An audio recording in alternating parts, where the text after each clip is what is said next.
Welcome back to Next Gen Reviews, where we bring you straight-up rider-focused insights on the latest machines. Today, we're taking a closer look at the 2026 Suzuki RMZ 1050.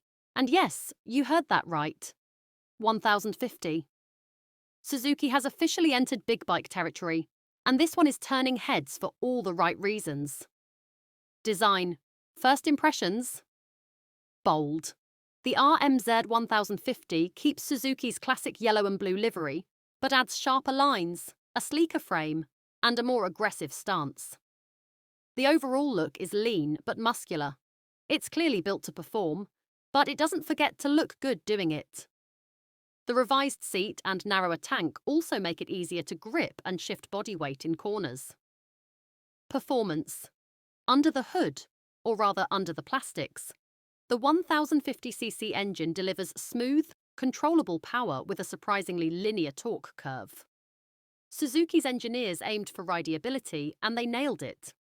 Whether you're carving through single track or opening it up on a fire road, the throttle response is predictable, strong, and confidence-inspiring.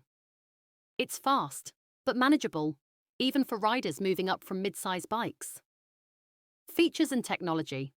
Tech-wise, the RMZ 1050 packs some smart updates, ride-by-wire throttle, switchable ride modes, and an updated traction control system that actually works with you instead of against you. The new full-color TFT display is clean and easy to read, even in direct sunlight. Suspension.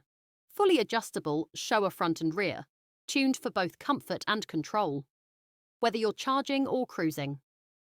Conclusion. So, is the RMZ 1050 the evolution Suzuki fans have been waiting for? It just might be the most refined big-bore thumper they've ever built. But we want to hear your take. Drop your thoughts in the comments.